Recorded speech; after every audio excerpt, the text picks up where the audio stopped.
First issue which I want to take is about the Prime Minister's visit continuously for 3 days in Karnataka starting from today. We all know that the Prime Minister will have his road show tomorrow for 9 hours in Bangalore, which means continuously for 9 hours here, patients would not be able to go to hospital if they require, students would not be able to go for examinations if they have to sit in for any examination.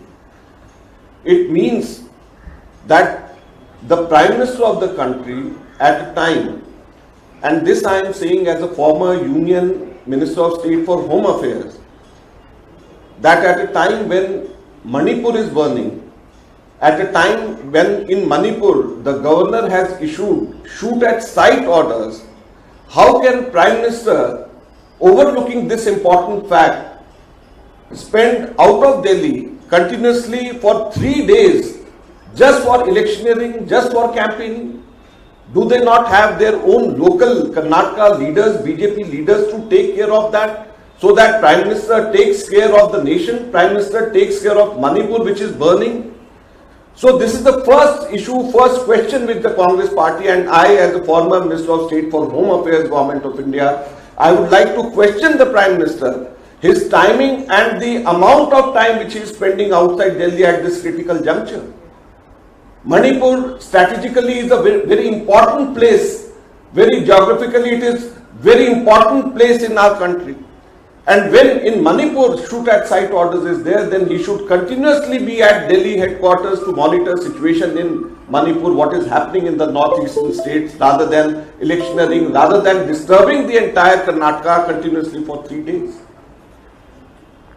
And when I say, do they not have their own local Karnataka leaders to campaign for BJP in Karnataka, I would like to take up this second issue. 40% Sarkara, BJP means Bhrashtachara.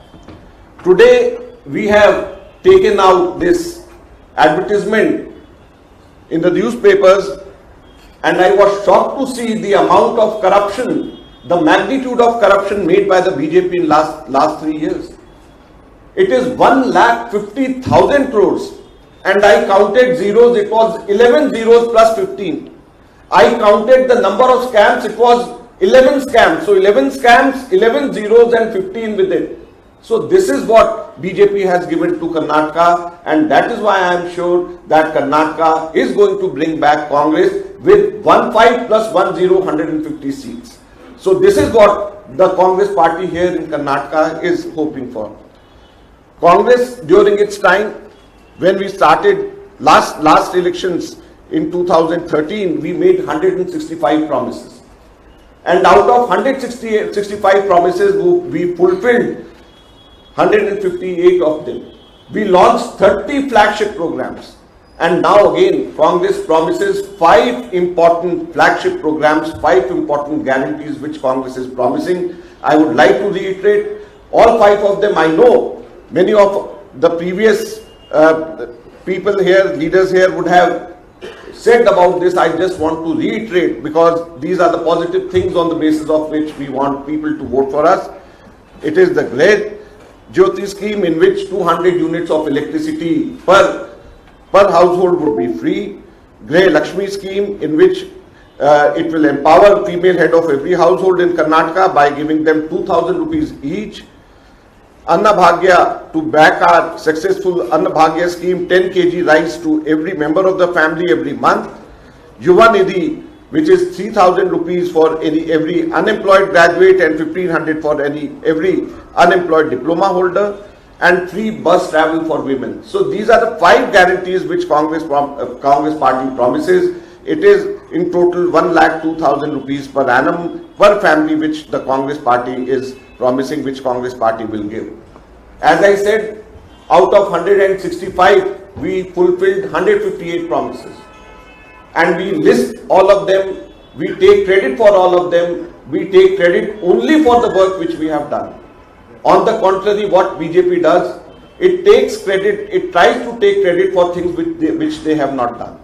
3 days back, I was a part of delegation which went to the Election Commission of India.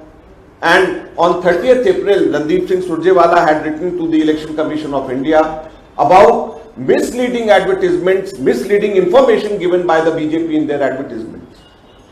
All these advertisements, they are approved by the Election Commission.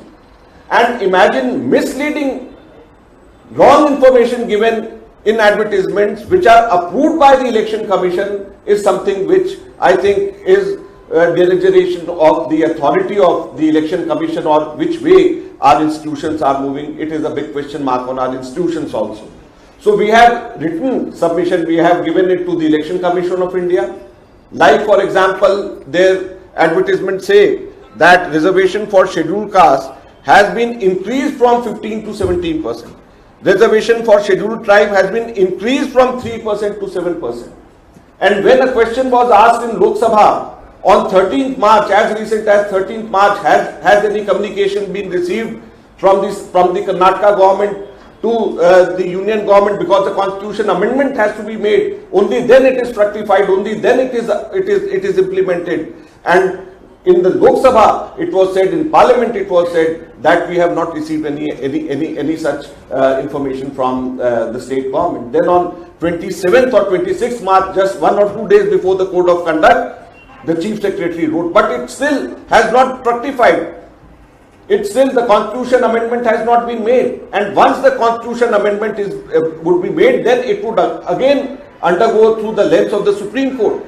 So when anything has not yet been implemented, how can the BJP take false credit, and how can the Election Commission allow such misleading information to be propagated amongst the public is our biggest question. And we again would like to reiterate the Election Commission the same way as we had done 2 days back in Delhi, that they should immediately withdraw this advertisement. They should ask the BJP to apologize and withdraw this advertisement, which is misleading and totally false.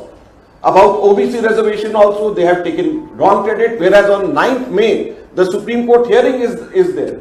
Supreme Court has granted stay on that. So all such misleading facts should be clearly taken away from the advertisements. The BJP should apologize from the people of Karnataka for misleading them, and the Election Commission should immediately withdraw these misleading advertisements. So all these three things I wanted to bring to your notice. Any questions now? Thank you very much.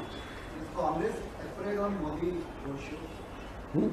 Yeah, that is what I am saying, that Modi's roadshow, first of all, it will cause inconvenience to people here.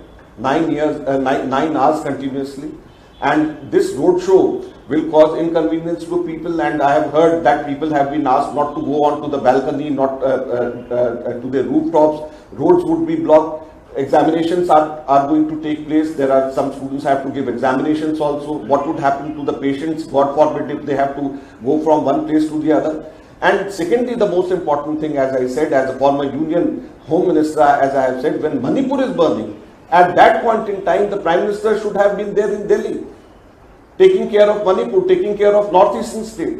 And instead of being in Delhi, looking after this, he's busy electioneering for 3 days continuously out of Delhi. So this is something which shows the priority of this government, which shows the priority of the BJP. It is not for the welfare, it is not for national integration, it is just somehow or other to get some more votes. So to get more votes is the bigger priority for the BJP than to ensure that there is no animosity spreads in an important place like northeastern state.